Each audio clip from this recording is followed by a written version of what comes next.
All right, all you positive heads. On this week's Soul Share episode, I'm very excited to have my dear friend Lee Harris back here with me on the show. For those of you who aren't familiar, Lee is a gifted energy intuitive and channeler who leads a vibrant online community that reaches 1 million people every month. And since his last time on the show a few years back, he has been a super busy guy authoring his new book series, Conversation with Disease, which I'm really excited to hear more about today. Hello, Lee. Welcome back to the show, my friend. Hi, Brandon, and thank you for having me. It's always lovely to be with you. Likewise, likewise. As I mentioned, you've been busy since we last spoke, and I'm super excited to hear all about it. Before we dive in too much, for those who aren't familiar with you or your work, real quick, high level backstory. I always just, you've done it before. You can get more abbreviated with each time you come on, but just Yeah. just a little bit who the heck you are. So, as a kid, I was very creative. I would say that's how I contacted spirituality. Mm-hmm. Creativity as a kid was kind of my savior. And then at the age of 16, 17, I discovered metaphysics, spirituality, and became an avid student of metaphysics, self growth, and any experience that connected me to realms that I felt were missing. And as soon as I'd find them again, I'd be like, oh my God, this helps. This rounds life out for me. This helps life make more sense.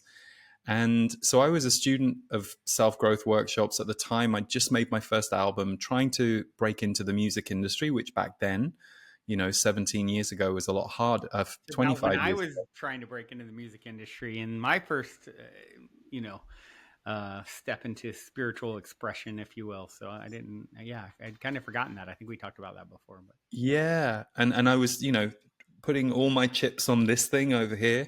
mhm. And then what happened in my personal life was I heard my guides, the voice of my guides, when I was on a tube train and the London Underground, which is a subway. I was going to my job in fundraising, and one morning I just heard the voice of my guides. And what was weird about it for me was I wasn't like an admirer of channeling. I wasn't a fan of channeling. I had been taken to a channeler once. I thought it was good, but I thought, why did he have to close his eyes and put on a funny voice? Why couldn't he have just told me that? I didn't fully understand. But it happened to me, and it happened to me in a way that shocked me because I thought that kind of thing happens to really spiritually disciplined people who are doing yoga every morning and they've only drunk water and lemon for 6 months. I had all these ideas. And in a way, the fact that it happened to me while I was still going through all my own human shadow stuff and trying to, through self growth workshops, come to more alignment with who I felt like I really was rather than what I had become as a result of my experiences. The channeling just came through. And from day one, it was this loving but firm, never judgmental, but also never mollycoddling voice. Mollycoddling is a British word, maybe. It's never like just fluffing me up. I wouldn't have been interested in that. It would say, no, no, you're wrong about this, and here's why. This is how you really need to see this to fully understand it. So I helped, friends, the few like closeted spiritual friends I had back in the year 2000, the year 2001, I used to give free readings. And one of them was a yoga teacher and had a newsletter of 300 people. And she basically said, let me send you out on my newsletter and you could do this for work. And so I began as a donation based reader. And, it was £10 for 90 minutes of my time. And I would Wow. send people back, um, you know, 2,000 word documents in response to the three questions they would send me by email. Wow. So I did that part time for 2 years while also working on music and working in admin. And then after 2 years, I went full time. And that would have been 2006. And it's hilarious to me because I remember the guide saying, as you go through the years to come, you're going to see more people interested in spirituality, interested in this kind of work. Healing is going to play a more prominent role in the mainstream than it currently does. And at the time, I thought, oh, that's nice. Maybe they're just, but it's true. I mean, it's amazing to see, 20 years. It will be 20 years after I began doing it for work next year. And like I said, I've been a student of it now for 31. And it's Hmm. amazing how different the landscape is. Yeah. our journey has been somewhat similar, and I think I'm probably at about 27 years since having my own sort of spiritual awakening. And then it was all about like, okay, I am one with source. I can do anything. What would I do? I'll make music and help raise consciousness through that. And I had a band called Kundalini, and that was sort Mm. of um, my initial journey into, um, yeah, just helping to get the word out there, if you will, and teach best what I most need to learn, as I like to say. And it's uh, you're totally right. I mean, in those early days, I would read a book and it's like there was no way to contact the author, or there was no spiritual community, or and yet a lot of the information out there was like, this is coming, the train is coming, there's going to be more. And it's happened. I mean, now, I'm go to a transformational festival, or we have an event here at the Mystic Manor, and it's like, every 21-year-old's like, yeah, of course I know, I'm, one with source consciousness that creates and Yeah. animates all things. That's old news.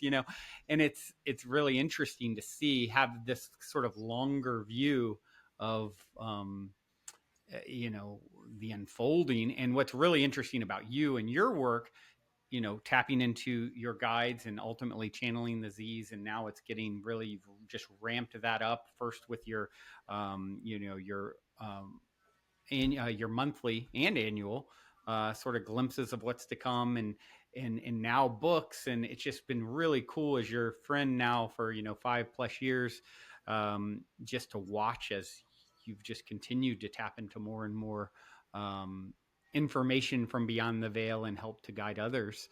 And yeah, I'm just curious, in our time since you were last on, with your books, your latest book's title, Awaken Your Multidimensional Soul, and that's coming through your guide's disease, correct?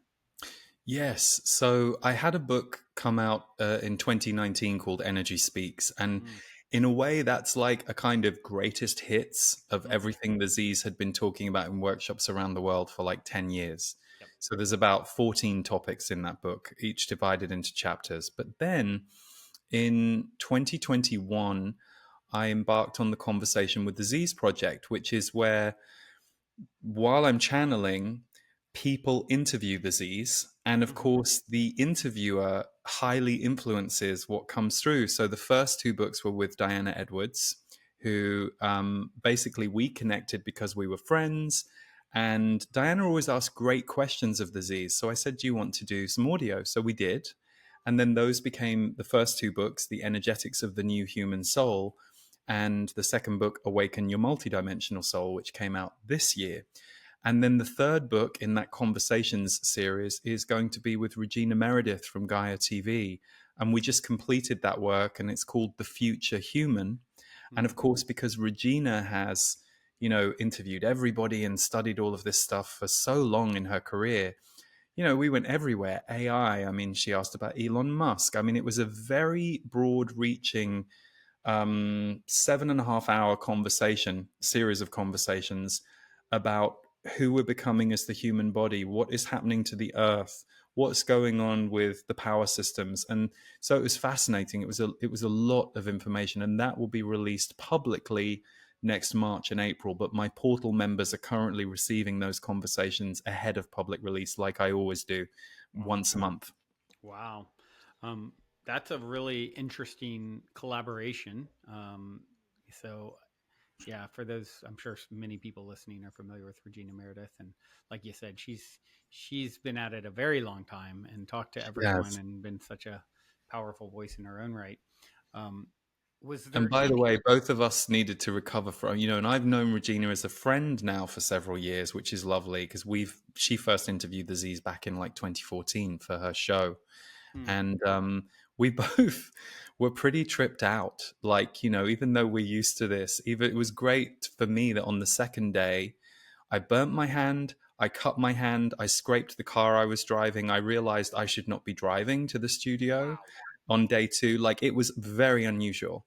Wow. The first day I was fine. And then the second morning it was, and Regina said, I don't know what's going on. And it took both of us about a week to recover from that week of recordings because I think I'll speak for myself. Obviously, it will be different for the reader depending on who you are. It put me about 3 decades ahead and all across those 3 decades. And it took me time to get my own kind of Bearings. focus back. But it also, as it always does, it teaches me, and I get to see which parts of what they say am I actually capable of holding in grounded reality. And there are some that I'm not, and there are some that I'm ready for. And that's Mm, the process. It's like, oh, I can actually now see things that way rather than just hold that as a potentially interesting idea. wow. So to make sure I'm clear on what you're saying there, so with that particular piece of work and series of channeling over what you said 8 hours or so, you were being shown a lot of future related information and feeling like you're sort of in it, so to speak. So coming back to 2022 or 2023 when you did this was a little challenging. Yes, and I think because they were laying out how we will be perceptively, like they speak a lot about the sensory body and how essentially many of us right now are reclaiming our true sensory bodies, but it's a slow process because we're having to undo all of the ways that the system that we're in has encouraged us to dumb down Yeah. our sensory body. And by the way, I also don't think you should stay slanted on the negative. I think I can walk around the world and see and feel all of the different problems and challenges we have and still find the beauty and find those moments of incredible grace and clarity. I think if you lose that, you're in trouble and Yeah. you tend to go down a darker, more doom based, deathly path that isn't good for not only you, but the Z's say it's also not good for the future planet you're creating. Like they warn about people who constantly track conspiracy theories. They say, while there might be a reason that you're so focused on all of that, they say, watch what it's doing to your energy. And they say, Yeah. if it's immobilizing you, you're not useful. Yeah. And you're certainly not useful for the fight. And you're not useful for the energetic battle that we're in. If you're so depressed and worried about the future, you have to find that part of you that is alive today and is able to connect with something today, because we're all going to die in this earthly body. That's a given. So it's an interesting, they're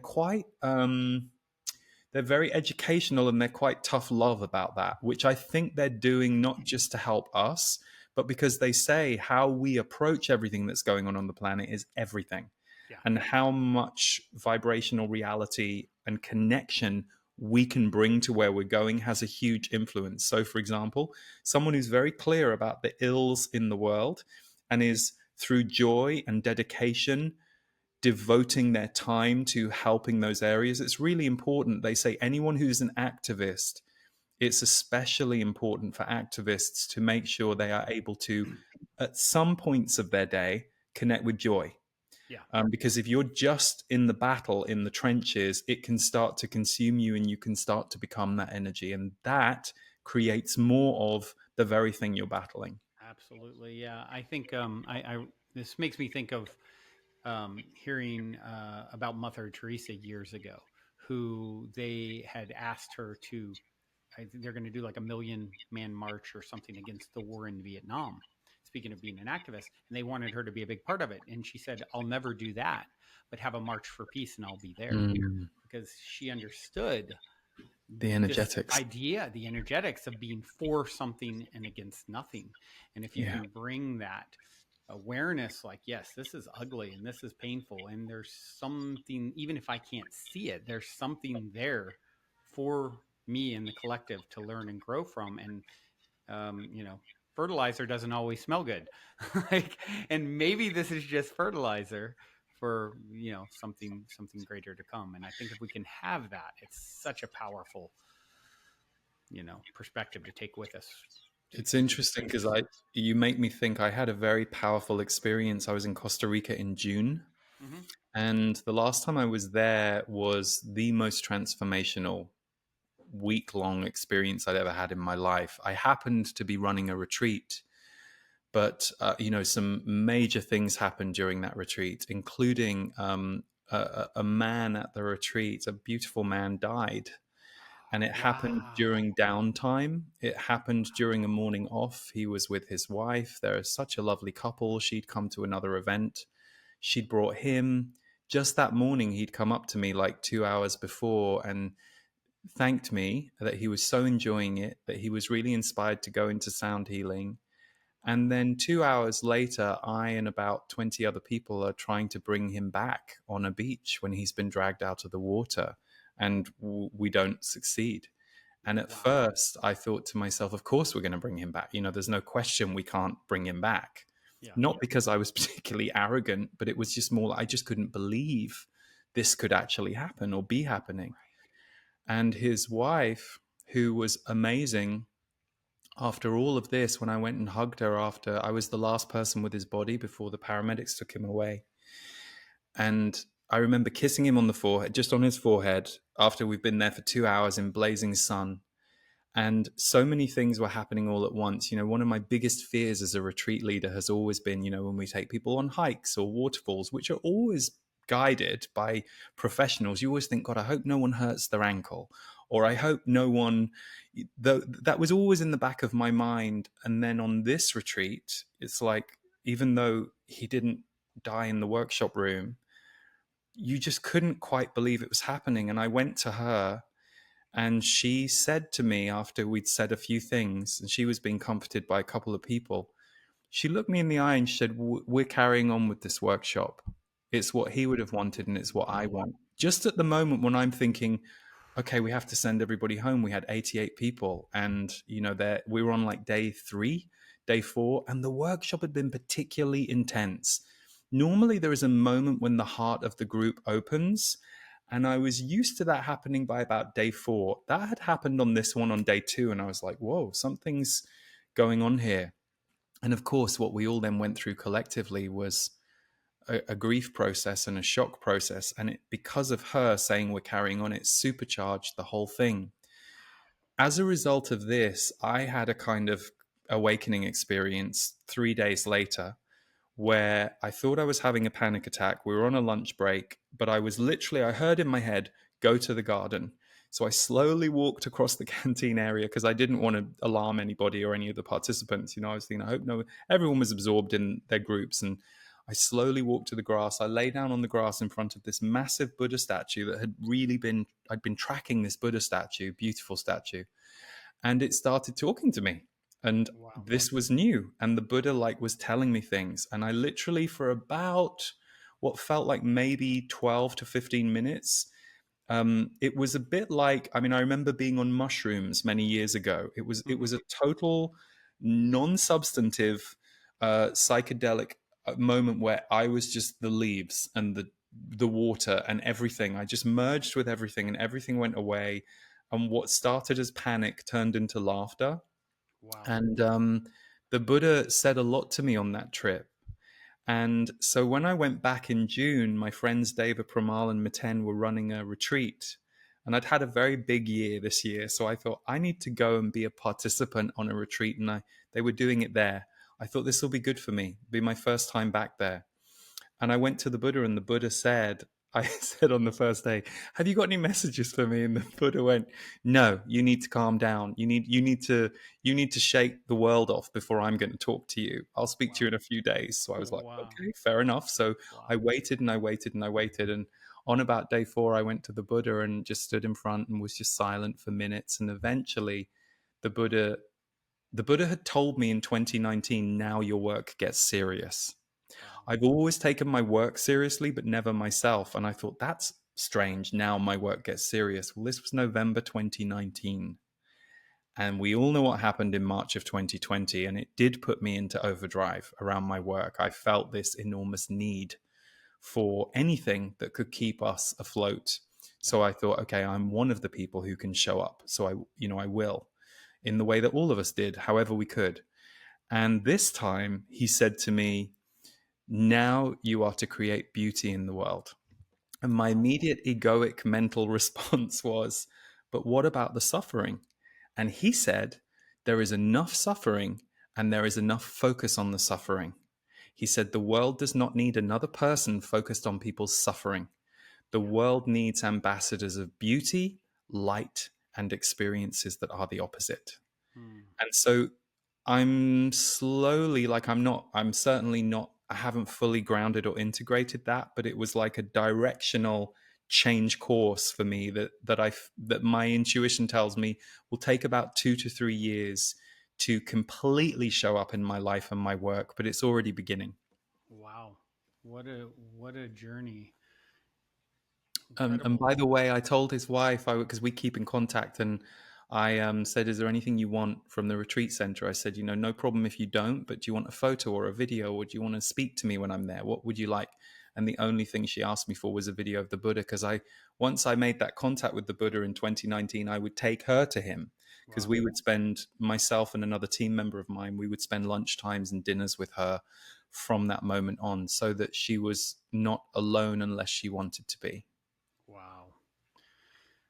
What a journey, my friend. What to ask you? Let's see. A couple Well, things pop up. I'm sorry, I know I've talked a lot, but can I just say That's what one? this is about. I So know, but please. I have to share this, because here is one of the things the Z's have said all the time I've been channeling. And boy, oh boy, did I learn that lesson in 2019. They constantly say, if you aren't happy in your life and you think you shouldn't be on the planet right now, you're making a huge mistake. Mm, Because they said, if you are alive right now, there is a reason you are here. And they said, the reason we can tell you that is true is, they said, it is so easy for you to die. You have mm, no idea. yeah. And so in this moment of, this almost 2 hours when we were trying to bring him back, there was a point when I suddenly thought, what can I do? And I thought, I can talk to him. I hadn't even thought about that. I was so lost in, Oh wow. we were working on the body and Hmm. Reiki and all that stuff. And when I spoke to him, he was like this orange aura about 18 feet above his body. And he was so happy. And I was listening. He was like, "It's beautiful here. It's beautiful." And then I got mad at him. I tried, come back, come back, and then I got, "You get down here," kind of like thinking that I would Get have your ass any. back in here. Yeah, no, this is not You've you. got a The wife workshop is in an doing. hour. Yeah, you got stuff to. And he was like, "No," he was like, So for me, it was the most powerful spiritual teaching of my whole life, because I was in a position of responsibility, Yeah. um, and that kind of shifted something for me. And just as a human, I was like, the Z's are right. He was so happy that morning, and his wife said the ocean was his happy place, and that's where he died, with her in the ocean, in this beautiful. So when you look at it through that lens, you're like, wow, even though he was only in his early to mid 60s, which is not a long life, you think, okay, the Z's are right. So that it did something to me. It made their teaching visceral. And his wife said, she looked me in the eye, and she's very intuitive, and she went, "You will never forget this day." Yeah. And I was like, yeah, not just will I never forget it, it kind of changed me in a very marked way. Yeah. I'm just out of curiosity. Was it the something like unexpected that happened? Or was he a poor swimmer and just got in too deep? I mean, No, and that's, his wife said that she said he couldn't feel the ground, which didn't make sense, because they'd been swimming there every day, and it's pretty shallow, like yeah, it goes right. out That's for what a I long remember way. from Costa Rica from my experience. Yeah, and this was my third time at that specific beach, and myself and Devor, and often with participants, we would go in the water every day. Hmm. But he said to her he couldn't feel his legs, and then his eyes rolled into the back of his head, and then he dropped under the water. So at first, Oh wow. people thought he had drowned, because he looked radically different. Like when I was called to the beach literally as he was being brought onto the sand. And a number of our participants were already there, and a lot of them were away on a day trip. But he looked radically different. He looked like someone who had drowned because of the amount of water that had been absorbed by his body. But his wife knew, and then the autopsy revealed that. Wow. Wow. So literally, that's his happy place. And he went and said, okay, I'm going to leave here, you Yeah. know, and it wasn't like a necessarily even an accident. And like a drowning accident. It was more No, it wasn't, and that was the thing. But at first, we didn't know that. yeah, All you're right. doing at first is you're just coping with the emergency, Yeah. and everyone was amazing on the beach. We had a few people in my team who knew CPR and all of that stuff, and then of course you've got people who are Reiki practitioners. So there was a healing circle around him. There were a bunch of us on his actual body, working on his body, whether it was energetically or with the CPR. So yeah. Wow. Well, I'm curious with your book, Awaken Your Multidimensional Soul. It's something that seems to be a theme. Even I was taking a look. I just received Paul Selig's new book, Hmm. who's been on the show before, and they He's send me his great. books. Yeah, he's great. And just glancing at it for the first time last night, and it seems very much like it's all about this integration with your higher self and your human, and sort of you know in a sense, I think, and I just read the first few pages last night, but and it's kind of funny to bring up this other book with yours, because I've read not all of it but some of yours as well. But it seems it's I'm seeing these similar themes, of like, how are we to integrate more of our multidimensional self into our human vessel. And so, I'm curious. Obviously, people can go out and buy the book and books, but what you have to say about that process, and what you think it will look like for humanity. Well, I guess my direct experience and the experience I witness a lot of people having, whether they're people I know or people I meet through the community, it seems to be that we do this dance of both calling in something new for ourselves that we've never quite done before. And then we have to do the work of letting go of all the barriers or beliefs or emotions that would keep that away from us or that pulled us away from that in the first place. So, for example, you decide that part of your multidimensionality is you're 45, you've been a successful engineer and father and whatever else you've been, and all of a sudden from left field this part of you that seems wildly new goes, I want to write a philosophical book about human behavior. And part of your mind goes, you can't do that. That's not the world you're in. You have to go through all of those isms and schisms of your old programming to allow in the new download or vision or insight. So it tends to be that most of us work that way. It's like we master a set of things in our life and then we can move on to whatever the next thing is. And sometimes you just rest in appreciation of where you've been for a few years and you go, oh, this is great. I'm so grateful for my life. But there comes a point where usually we're called to look at something else. And it doesn't always have to be an externalized thing. It might be that your life journey for a few years is to come to access an ability to connect to peace. And so if you aren't doing very well with that, life does things to you. You think, oh my God, why did I have that car crash that put me in a hospital for 2 months? And you can just see it through the negative lens, which is fair enough. And it's not you shouldn't deny your feelings of grief or upset. You have to feel all of that. But Mm-hmm. there's another reason. Nothing is happening as an unfortunate accident only. There is always a Intentionally. greater spiritual reason. And I think when we're in really tough times, it's much harder for us to see that, not so much because we're blind spiritually, but because we've been blinded as humans. And if you look at the mainstream media, I mean, I don't see great examples hardly ever in the mainstream media that are celebrating evolution. Somebody did something great. Let's talk about that. Let's unpack how wonderful this is. Mm. We see that around success. We're told to celebrate whatever society has decided success is. But instead, we're fed so many mm, tragic and fear based stories. And quite often, that isn't the truth. I loved recently with Burning Man. If you looked at what the mainstream media were telling you about Yeah. Burning Man, it Yeah. was a complete disaster and it was Cannibalism terrible. and Oh, Ebola. it was awful. Like it was Yeah. like a horror story. Mm-hmm. And so many people were getting on that thanks to, the ability that we have with social media that people can share things. And like the fight right now, of course, is we have to be mindful of what censorship might want to do and why censorship might want to censor people. But they were putting videos up going, yeah, some of that was happening, but also there were beautiful experiences. Our mainstream media is very low vibration, so it Yeah. only comes at things from that angle. And it doesn't mean you might not see an occasional story that you go, oh, that's good. But in general, it's trying to keep us all in the low. Mm. And I notice that whenever you hear reports of terrible things, and one of my dearest relatives who I adore will phone me or leave me, oh God, did you see what's going on? Mm. And I'm like, oh God, did you notice how your feelings are? I'm like, Right. it's okay. You don't, it's like, and I'll tease them a little bit because we're British and we can do that. But Mhm. it is interesting to notice I think more and more people are waking up to that, which is good.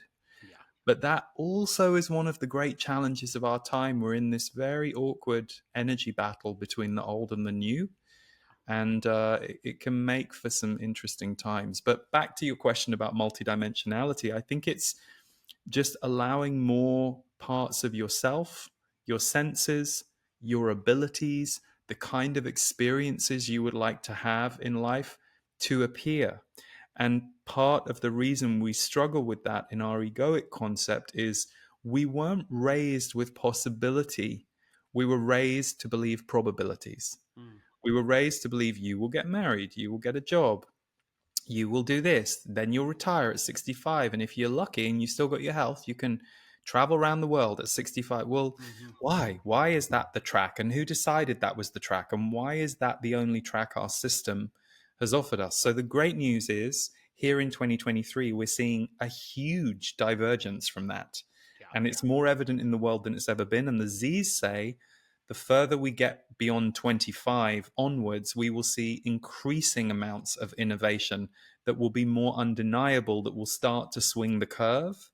But they also say we're not out of the woods with the energetic battle, and that 2024 is a really important year. And it's not so much that they say what we do will influence the ultimate outcome, because they say that lower consciousness can't keep hold of things the way it has been trying.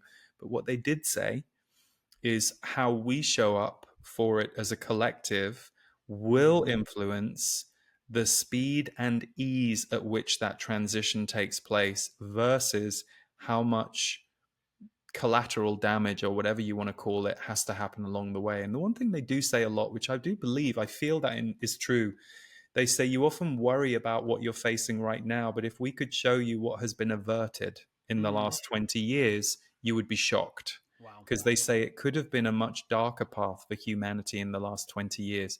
So they say the longer this transition goes on, the better, because the more people can wake up and go, oh, that seems like an odd thing that's going on over here. Or why did they just tell us we all have to do that? So they say that the period of time is beneficial for more people beginning to question things. And I think, for me, the ultimate is, are we part of government?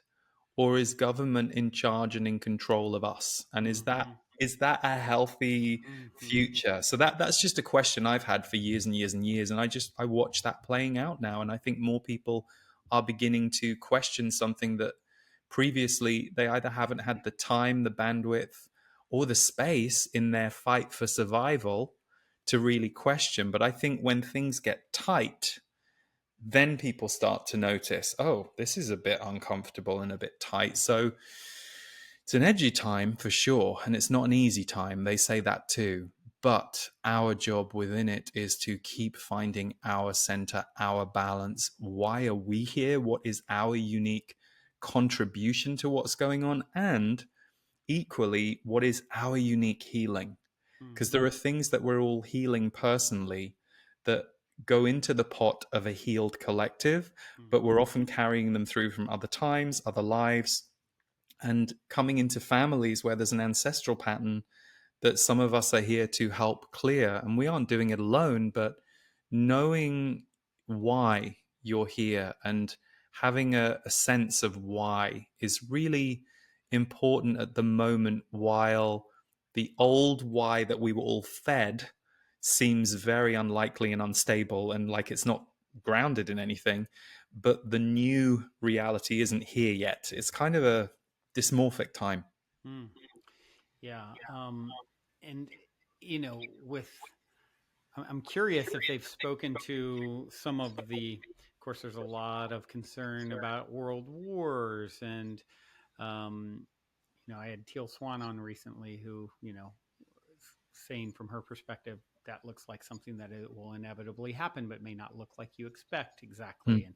And then the other big thing that I think of that's kind of imminent and has changed a lot since our last conversation is all of a sudden all this energy around extraterrestrials and UFOs. And so I'm curious if they've communicated to you about those items in any of your deep dives of late. Yeah. So they've been saying for 15 years plus that disclosure will happen in my lifetime. Mm-hmm. I'm 47, and they told me that by the time I'm in my 60s, it will be a radically different world in terms of Wow. galactic awareness and understanding. So Interesting. that's what, 13 years away, I guess it Yeah, starts, yeah. my 60s. So I've always wondered about that.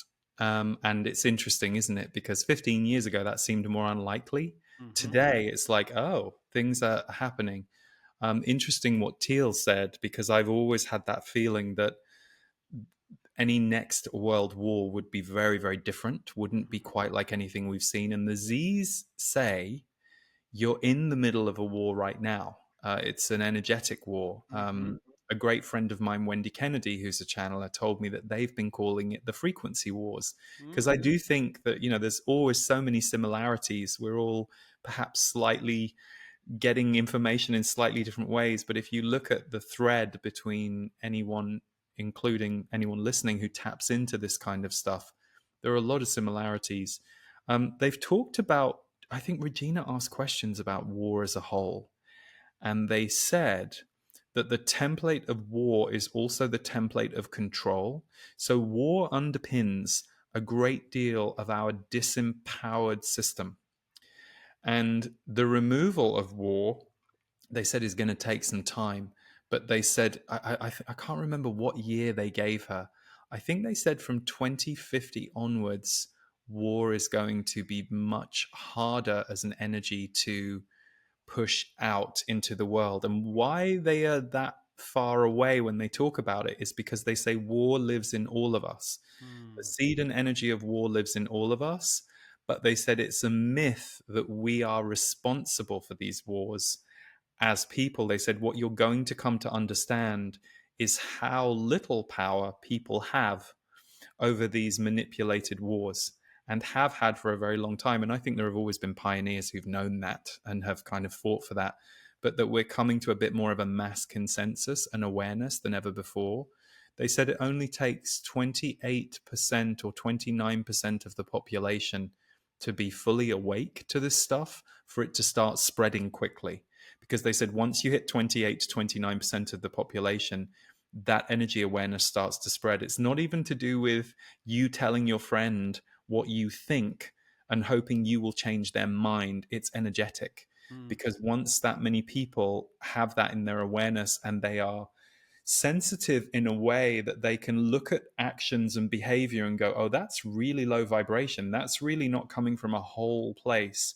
Yeah. That's coming from a wounded and a wounding place.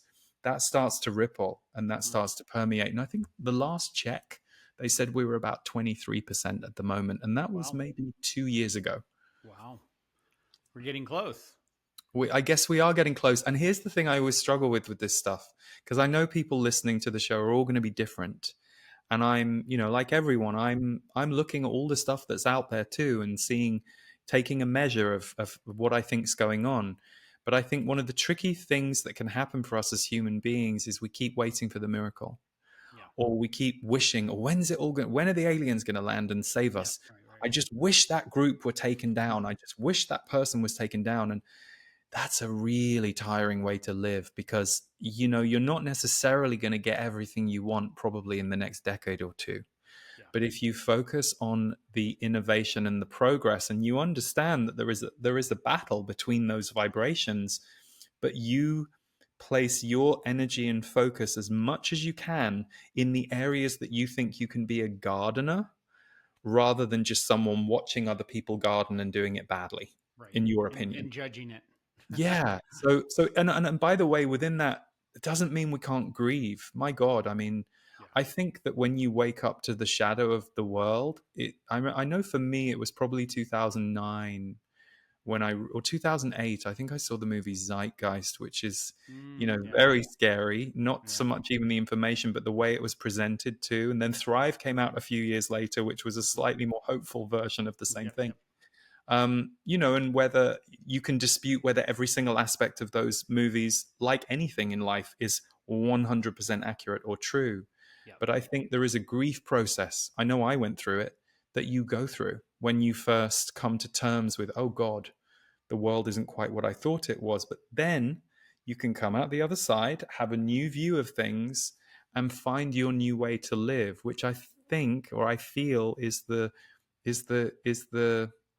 constant challenge and invitation for each of us as individuals. Yeah. Yeah. Absolutely. It's back to that same thing. We buy what we pay attention to, right? We are literally purchasing it with our energy, and it's like, and a lot of times I think these things that we don't want to see more of, they're just there as a, okay, this is a guidepost of what you don't. Okay, how can I shift my energy as quickly as possible towards, you know this other idea of there are no problems, only solutions. So if you're seeing a problem, instantly you inherently know there's a solution, and I need to start really thinking about that. And it's Yes, so yeah, important. and I think being patient with your process too, because that's something I've definitely had to learn. Like everybody, I think 2020 was such a challenging year, Yeah. and there were things that you were seeing. I mean, I remember right before the lockdown started, I just had this awful feeling come over me about a Mm, week ahead. It was wow. awful, and I felt like this massive black cloud was coming for the planet. Wow. And it kind of put me into overdrive with my work, which also helped me. I was like, Yeah. okay, something's driving me to do extra, to do more, to put more stuff out. Not just as an escape, because I think you also have to check that. You have to check, is this just my nervous system, me avoid? Because no, I had plenty of times where it was hard for me during Mm. those years. And I lost my dad very early on to COVID. He was Oh, wow. he was kind of the in a way, he was very fragile physically. He'd just gone through a bowel cancer operation. He'd had heart issues Wow. for about 8 years. So he was, in a way, unfortunately, the perfect storm for COVID. And he got taken into hospital 2 weeks after it started and was COVID free for about a week, then got COVID and died 3.5 weeks later in hospital where none of us could see him. Oh.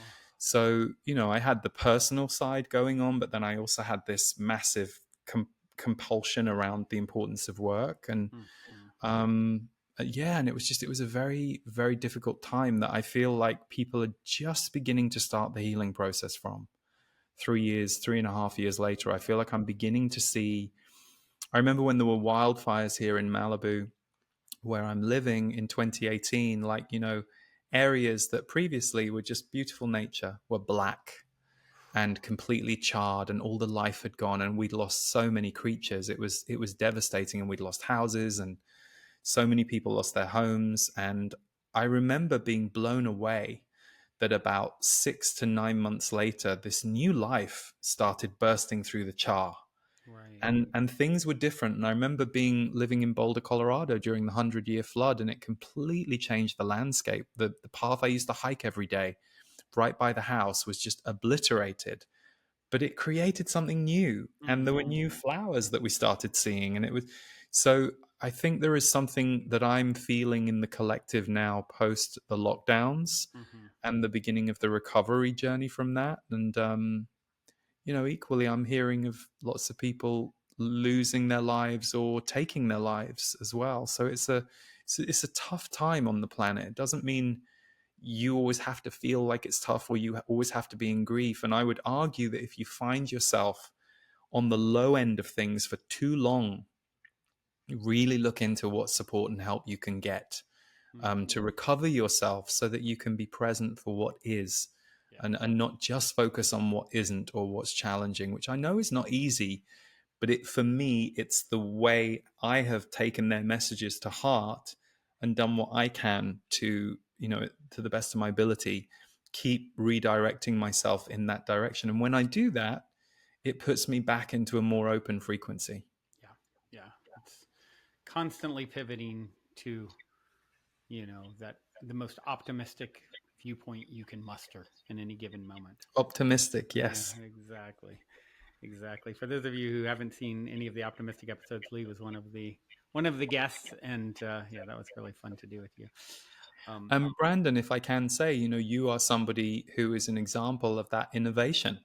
You're somebody who I met and felt very connected to in 2018. We met at it was called the Conscious Media Festival in Austin, a Austin. wonderful Yeah. event that Yeah. Giselle Coy brilliantly pioneered. And I saw your energy and I was very struck by your energy. But then I also saw that what this is my perception, correct me if I'm wrong, what fed you was the ways you were innovating in the world. So you had this electrical energy, but I also saw how you were taking that and putting it into, you were pollinating flowers wherever you went. You were like, let's try this. And when I came to your show, you did a very courageous thing with Mystic Manor and there's a lot of risk involved in setting something like that up and trying to bring a show like that to the world. Like that to me is an example of how you have been pioneering and pollinating and innovating in the world in a way that has kept you afloat. I can see my ways. I can think of someone who isn't perhaps putting work out into the public sphere, but is a very devoted parent who's trying to parent in a very Mm-hmm. conscious, different way. They are creating some of the future humans of the world in really important ways. Or perhaps you are a community leader. I think of some of the earth angels in my life. My sister is one, and she's just always helping and loving people around her and supporting. And it's pretty amazing, how differently we can all show up and be part of the whole. It's quite beautiful when you look at everyone's contribution like that and how we create this one jigsaw puzzle together. Really is. I often say we're like a giant jigsaw puzzle putting itself back together. Yes. And of course, what does the creator do? It creates. And Yeah. so, like I think very well said, like whether it's the mother who's taking a different approach that is going to have, what's the ROI of that, the ripple of impact, how, that doing something in a slightly different way that then changes the outcome for that child who then goes on to do who knows what, or Mm. what they do with their children. And it's, um, yeah, it's really beautiful, the dance that we are all engaged in currently. And speaking of that, I know a big part of your dance, as we've talked about, is communicating with your guides, the Z's, and you've always been gracious enough to do that on the episodes I've been able to share with you. Is that something that you'd be open to tapping into? Absolutely. Oh, Absolutely. cool. Well, I would love to hear from the Z's and what's most present for them in this time space moment. If Fabulous. Okay. It'll just take me a moment. okay.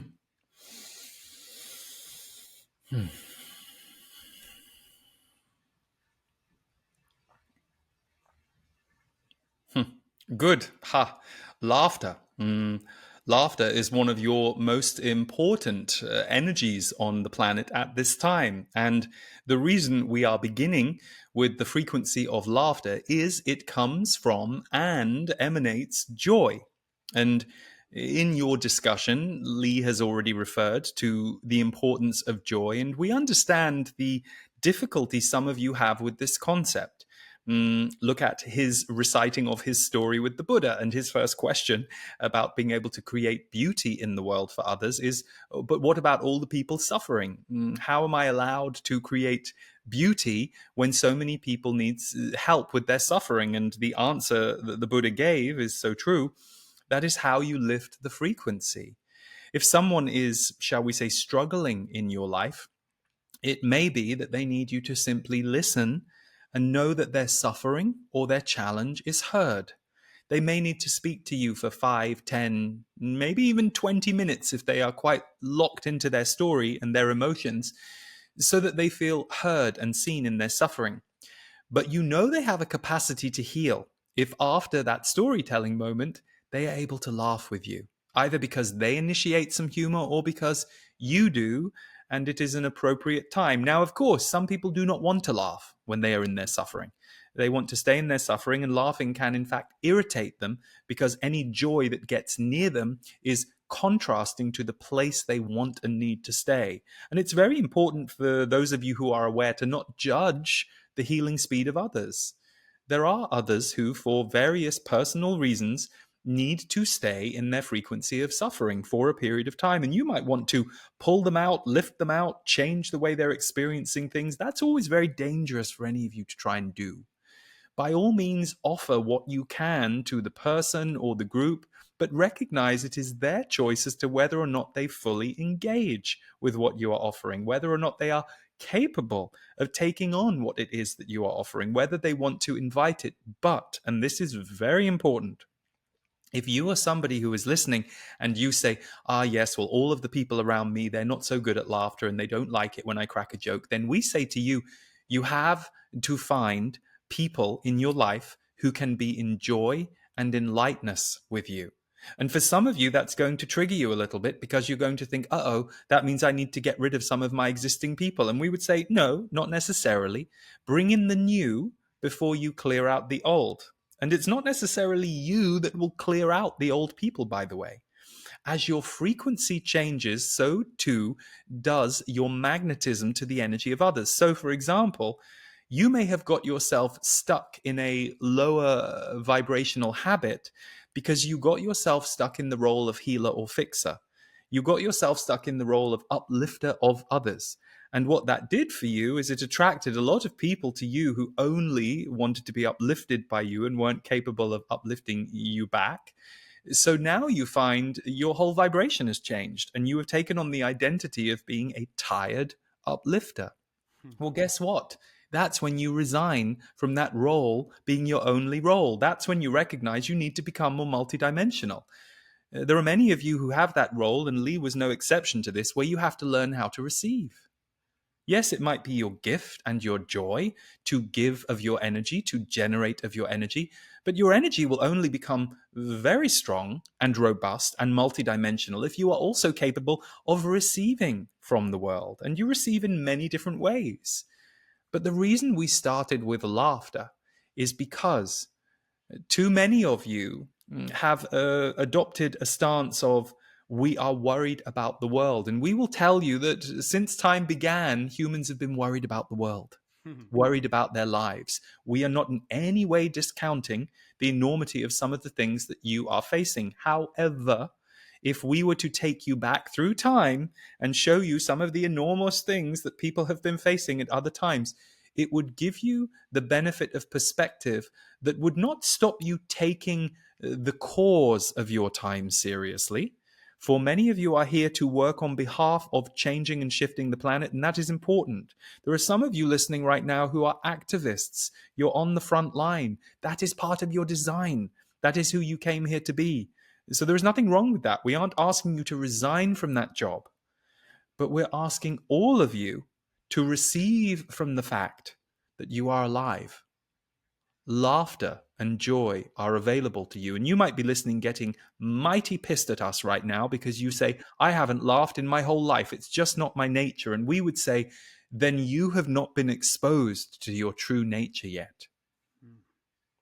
We feel for you that your life so far has heaped enough trauma on you or enough vibrational matches where people are concerned that have kept you at a low ebb that you do not know how to laugh. Now, some of you are sitting here finding this quite annoying because you think, so you're telling us we have to learn to laugh, and I've never laughed in my life. Well, we say, well, you should be able to laugh. So figure that out. That's what life is about. You're not supposed to stay fixed. Don't get defended about who you've become. Get curious about who you are yet to become. Otherwise, you are not actually alive. You are in repetition of ring-fenced roles that you have been told you are allowed to be. Let's give you an example here, because some of you listen to us and you think we are speaking in very dramatic terms, and we are not. That's how you're hearing us. You do not need to throw away all your friends in order to have joy with your friends. You simply need to start to increase your own ability to direct what happens with your friends. We'll give you an example.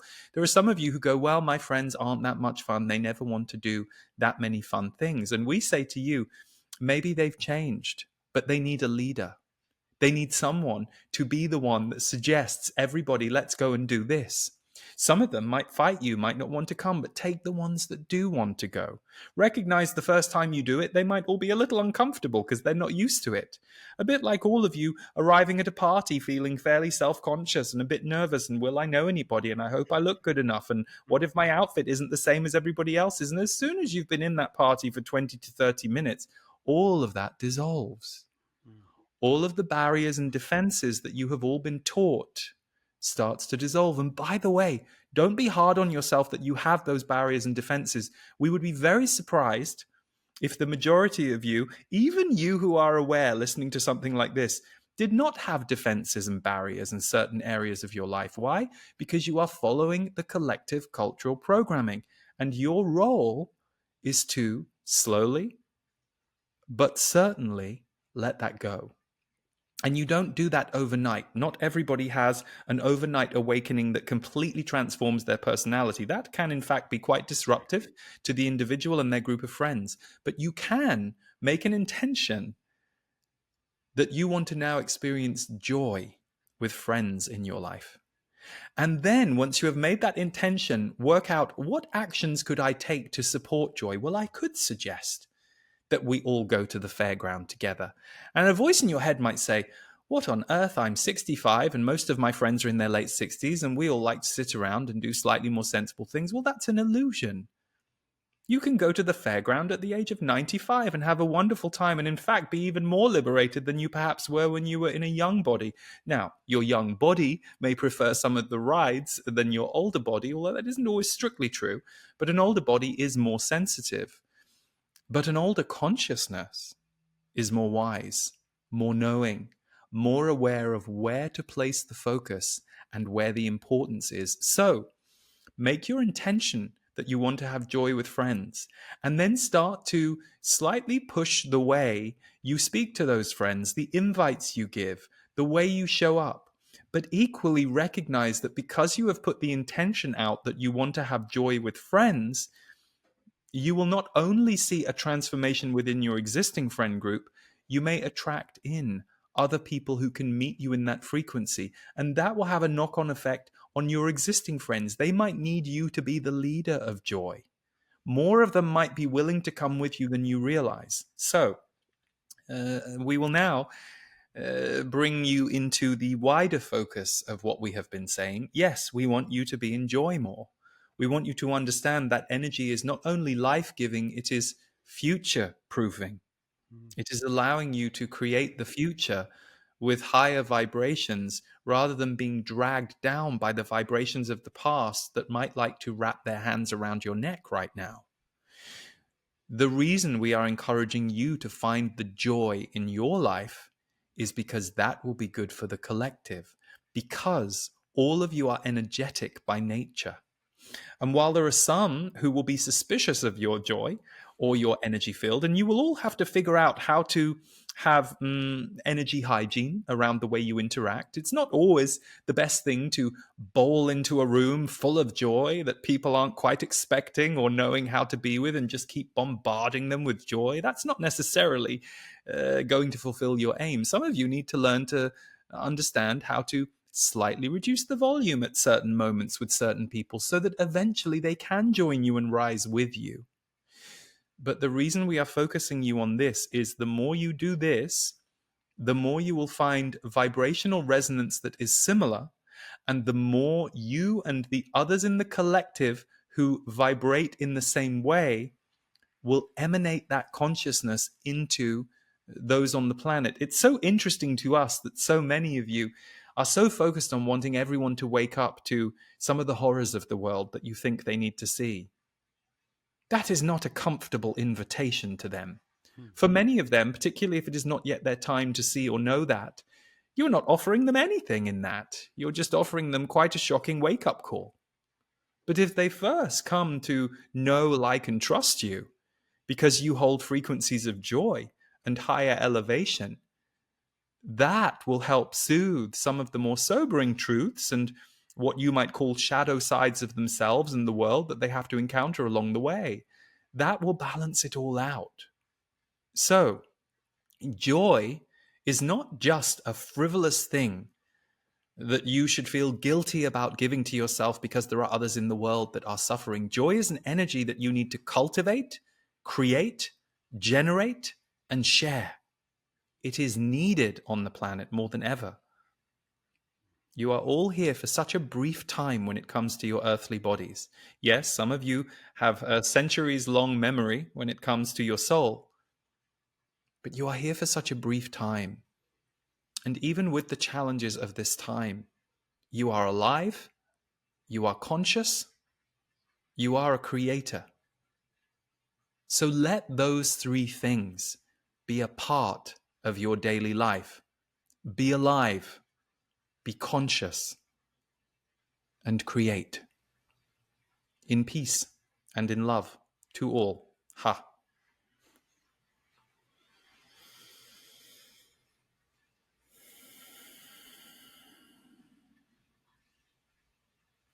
Hmm. Welcome back.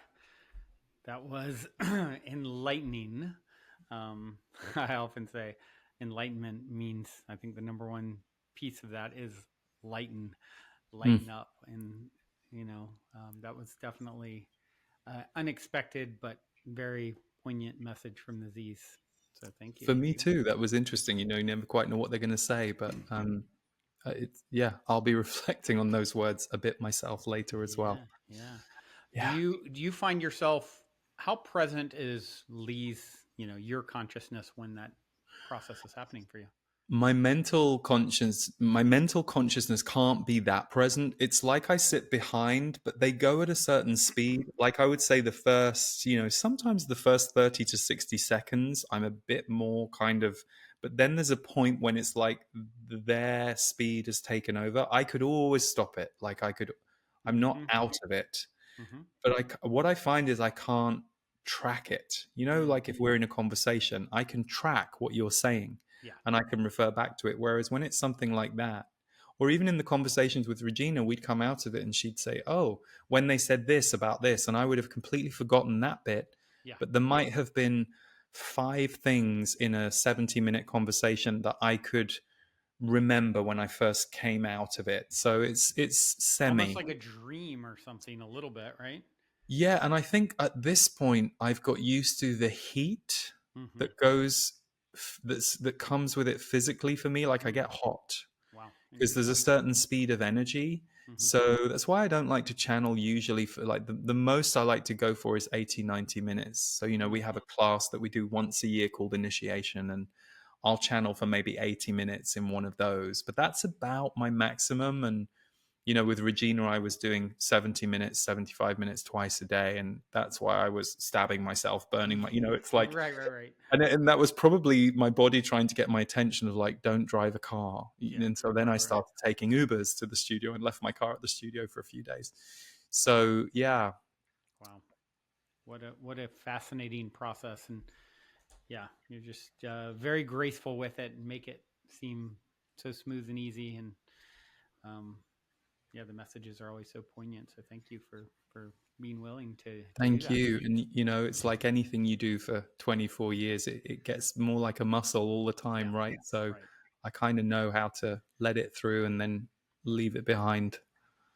Well, I know that you have many ways for people to connect with you and your work and your energy updates each month. I know also that you're about to launch a conscious entrepreneur course, which is of particular interest to me as a serial entrepreneur since I could crawl.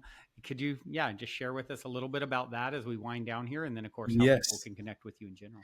Yeah, so my website is leeharrisenergy.com. And on the first of each month, sometimes the day before, we put out an energy update where for about 25 minutes, I talk about what I call the energy weather of that Mm-hmm. month. Mm-hmm. It doesn't mean it's going to predict specific circumstances or events, but I get 8 themes from Mm-hmm. the guides and I riff on those intuitively as to how they might show up for you and how to navigate them. and that's free. Then, for people who like to go deeper with me in my work and get more support every month as well, we have a members community called The Portal. I do a 90-minute deep dive live every month that is a replay. The Future Human audio goes in there every month.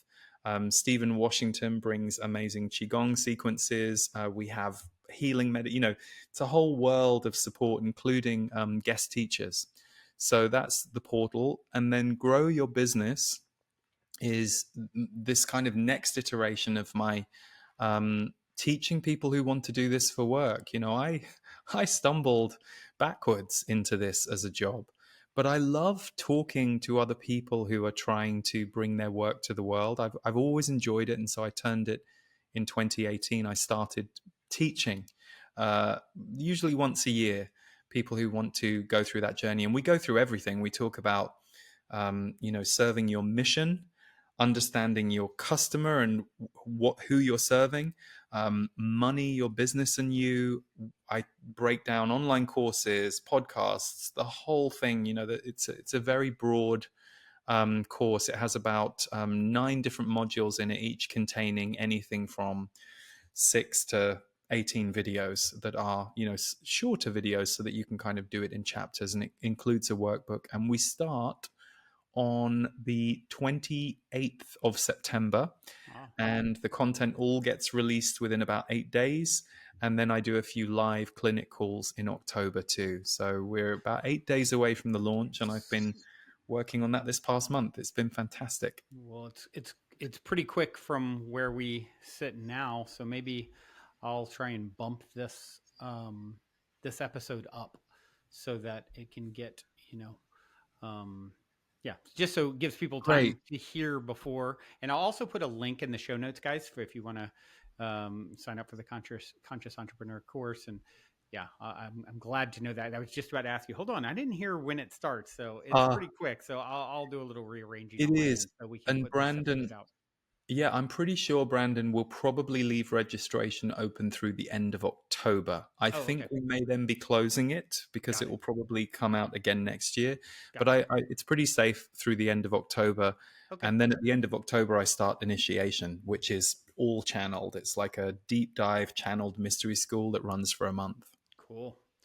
Well, you are a man who definitely continues to iterate and bring a new offering, unique and amazing offering every time I talk to you. So I'm always so impressed with how much you hold, and you do it so gracefully. Such a pleasure having you on, as always. Thank you so much. And I love connecting with you. So it's always a pleasure to be with you and your brilliant energy. And thank you to you and your whole community. Hmm.